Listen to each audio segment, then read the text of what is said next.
Good morning my dear student. Welcome to your class. This is your Hindi period. बेटा आज हम लोग Hindi language में चैप्टर 2 पढ़ेंगे. चैप्टर 2 है वर्ण और मात्रा. तो बेटा हम चैप्टर को रीड भी करेंगे, एक्सप्लेन भी करेंगे. आप सबको चैप्टर को बहुत ध्यान से समझना है. ओके बेटा आज आपका हिंदी लैंग्वेज में चैप्टर 2 वर्ण और मात्रा. आज हम ये चैप्टर आपको एक्सप्लेन करेंगे. आपको बहुत ध्यान से चैप्टर को समझना है. ओके चैप्टर का नेम है वर्ण और मात्रा. बोलते समय हमारे मुख से निकली ध्वनियों से ही भाषा बनती है और ध्वनियों का लिखित रूप वर्ण कहलाता है. वर्ण भाषा की सबसे छोटी इकाई है. इसके टुकड़े नहीं किए जा सकते. जैसे आम, आ प्लस म प्लस अ, आम. लिखित रूप में यही ध्वनियाँ वर्ण कहलाती हैं. जब हम बोलते हैं तो हमारे मुख से ध्वनियाँ हैं जो निकलती हैं. ध्वनियों जो ध्वनियाँ निकलती हैं उसी से भाषा बनता है. और ध्वनियों का जो लिखित रूप है वो क्या है, वो वर्ण कहलाता है. ओके भाषा की सबसे छोटी इकाई क्या होती है, वर्ण होती है.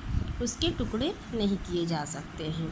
ओके वर्ण की परिभाषा, वह छोटी से छोटी ध्वनि जिसके और टुकड़े नहीं किए जा सकते वर्ण कहलाती है. जैसे छोटा अ, छोटी ई आदि.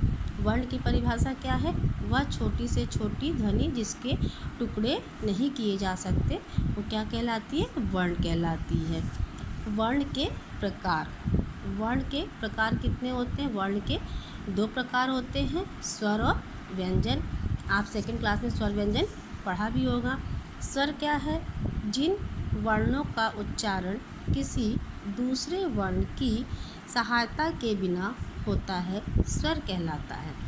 जिन वर्णों का उच्चारण किसी दूसरे वर्ण की सहायता के बिना होता है स्वर कहलाता है. हिंदी में कितने स्वर होते हैं, हिंदी में 11 स्वर होते हैं. कौन कौन से होते हैं, छोटा आ, बड़ा आ, छोटी ई, बड़ी ई, छोटा ऊ, बड़ा ऊ, ऋषि, ए, ओ और औ. ओके ये आपके स्वर हैं. स्वर कितने होते हैं, 11 होते हैं. दूसरा क्या है, व्यंजन. व्यंजन किसे कहते हैं, जिन वर्णों के उच्चारण हेतु स्वर वर्ण की सहायता ली जाती है व्यंजन कहलाता है. जिन वर्णों के उच्चारण में स्वर वर्ण की सहायता ली जाती है व्यंजन कहलाता है. हिंदी में 33 व्यंजन है. कितने व्यंजन है हिंदी में, 33 व्यंजन है.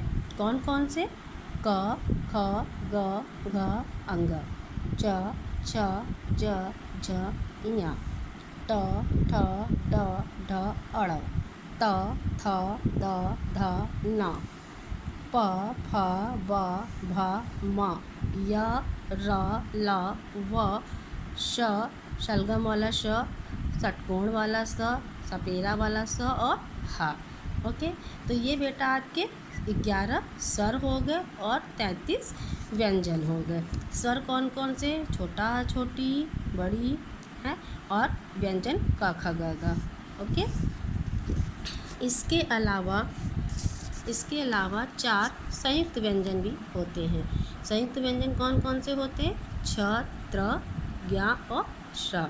संयुक्त व्यंजन कैसे बनते हैं, संयुक्त व्यंजन 2 व्यंजनों के योग से बने व्यंजन संयुक्त व्यंजन कहलाते हैं. 2 व्यंजनों के योग से, 2 व्यंजनों को जब जोड़ दिया जाता है तो क्या बनता है, संयुक्त व्यंजन बनता है.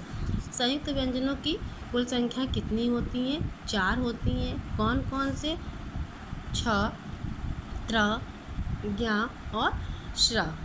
ओके अब इन व्यंजनों की दी गई तालिका से और अच्छी तरह से समझा जा सकता है. आपकी बुक में दिखाया है 2 वर्णों का मेल कौन कौन सा है, क प्लस स, उससे संयुक्त व्यंजन क्या बन गया, छ. फिर ज प्लस य, उसको मिला के क्या बन गया, ज्ञ. त प्लस र उसको मिला के त्र बन गया, और स प्लस र मिला दिया तो क्या बन गया, श्र बन गया। ओके, अब इन दोनों व्यंजनों से ये संयुक्त व्यंजन बन गए। अब इन व्यंजनों से शब्द कौन कौन से बने हैं, जैसे कि छ से क्षण, क्षमा, छत्री। ज्ञा से ज्ञान, ज्ञानी, ज्ञाता। त्र से त्रिशूल, त्रिनेत्र, त्रिशंकु। और श्र से श्रम, श्रमिक और श्रवण। तो ये दोनों वर्णों के मेल से संयुक्त व्यंजन बने, और ये संयुक्त व्यंजनों से बने शब्द हो गए। ओके, अब उत्तीक्ष व्यंजन। उत्तीक्ष व्यंजन किसे कहते हैं, हिंदी भाषा में ड और ड़ वर्णों को उत्तीक्ष व्यंजन कहते हैं। इन्हें भी वर्णमाला में शामिल किया गया है। इससे बने शब्द कौन कौन से होते हैं, जैसे सीढ़ी, सीढ़ी में ड नीचे बिंदी लगा है। साड़ी और कीड़ा, ये कौन से व्यंजन है, उत्तीक्ष व्यंजन। ठीक, फिर आपका है अयोग्य वाह। अयोग्य वाह क्या कौन कौन से, अह और अह जो होते हैं, अंग, अनुस्वार और अह विसर्ग अयोग्य वाह कहलाते हैं। ये ना तो स्वर होते हैं और ना ही व्यंजन। इन्हें स्वर के ठीक बाद में प्रयोग किया जाता है। जैसे अब ये यहाँ पे हंस, हंस, पंखा और प्रातः, ये कौन से अनुस्वार और अयोग्य वाह अनुस्वार और विसर्ग अयोग्य वाह कहलाते हैं। फिर अनुनासिक या चंद्रबिंदी। अनुनासिक या चंद्रबिंदु किसे कहते हैं, जैसे अनुनासिक अ के ऊपर चंद्रबिंदी लगा है तो ये अनुनासिक वर्ण है, इसे चंद्रबिंदु भी कहते हैं। इसे या तो अनुनासिक वर्ण कहते हैं या फिर चंद्रबिंदु भी कहते हैं। इसका चिन्ह जो होता है ये चंद्रबिंदु जैसा होता है, इस टाइप का होता है इसका चिन्ह। इसका प्रयोग वहाँ किया जाता है जहाँ उच्चारण अनुनासिक का होता है तथा सिरो रेखा के ऊपर कोई मात्रा नहीं होती। जैसे आँख, आँख के ऊपर चंद्रबिंदी, चांद के ऊपर चंद्रबिंदु और फिर ऊँट के ऊपर चंद्रबिंदु। तो ये आपके अनुनासिक या चंद्रबिंदु हैं। ओके,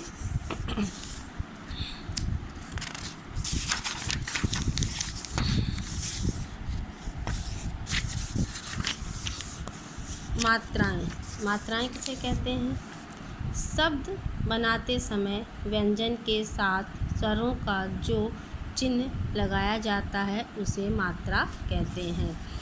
शब्द बनाते समय जब व्यंजनों के साथ स्वरों का जो चिन्ह लगाया जाता है उसे क्या कहते हैं, मात्रा कहते हैं। जैसे ये मोर लिखा है तो म प्लस ओ प्लस र क्या हो गया, मोर हो गया। उसी प्रकार नारी, न प्लस आ प्लस र प्लस बड़ी ई क्या हो गया, नारी। ओके, तो शब्द बनाते समय अगर व्यंजनों के साथ स्वरों का जो चिन्ह लगाया जाता है उसे मात्रा कहते हैं। ओके,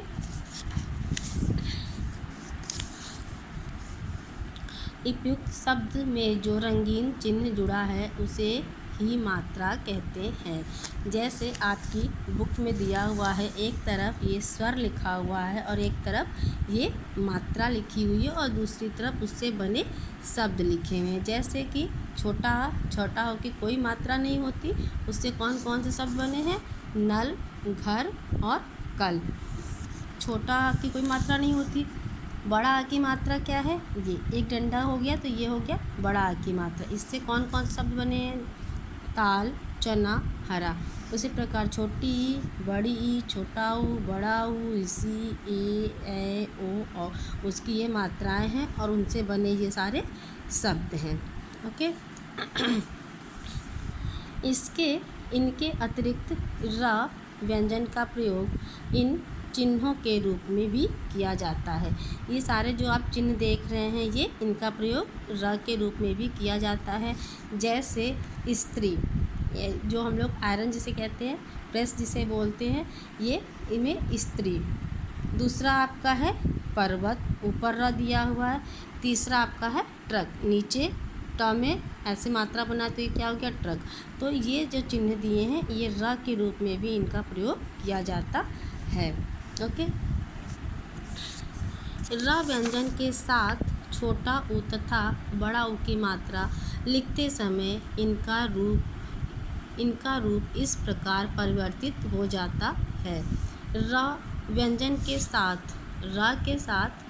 रा जो व्यंजन है उसके साथ छोटा ऊ या बड़ा ऊ की जब मात्रा हम लिखते हैं तो इनका रूप किस प्रकार परिवर्तित हो जाता है। आपकी बुक में एग्जाम्पल दिया हुआ है र प्लस छोटा ऊ। तो र में छोटा ऊ देखिए र के बीच में लग गया तो ये कौन सा शब्द बन गया, रुपया।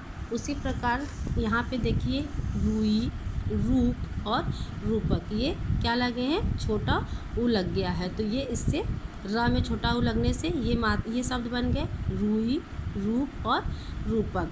फिर र में अगर बड़ा ऊ की मात्रा हम लगाते हैं, र प्लस बड़ा ऊ की मात्रा रुमाल, इससे कौन कौन से शब्द बन गए, रुकना, रूखा और रूप। इसमें ये बड़ा ऊ की मात्रा लग गई र में और इसमें छोटा ऊ की मात्रा। ओके। तो जब र के व्यंजन के साथ छोटा ऊ और बड़ा ऊ की मात्रा लिखते समय इनका रूप इस प्रकार परिवर्तित हो जाता है। ओके। अ स्वर की ध्वनि सभी व्यंजनों में मिली रहती है। जो छोटा अ होता है उस स्वर की जो ध्वनि है वो उसमें सभी व्यंजनों में मिली रहती है। बड़ा आ स्वर की तरह बड़ा आ स्वर की तरह ज और फ व्यंजनों को अरबी फारसी के प्रभाव से हिंदी में ले लिया गया है, जैसे कमज़ोर और फालतू। जो बड़ा आ स्वर है उस बड़ा आ स्वर की ही तरह ज और फ व्यंजनों को अरबी फारसी के प्रभाव से हिंदी में ले लिया गया, जैसे कमज़ोर और फालतू। तो बेटा मैंने ये चैप्टर आपको लेसन 2 जो है वर्ण और मात्रा एक्सप्लेन कर दिया है। आप सबको इस चैप्टर को बहुत ध्यान से समझना है। वर्ण किसे कहते हैं, वर्ण के रूप क्या होते हैं, आपका जो होमवर्क है वो चैप्टर को रीड करना है। जैसे वर्ण के प्रकार, वर्ण की परिभाषा, संयुक्त व्यंजन कौन कौन से होते हैं। ठीक, तो ये चैप्टर को आपको बहुत अच्छे से रीड करना है। Okay, thank you, have a nice day.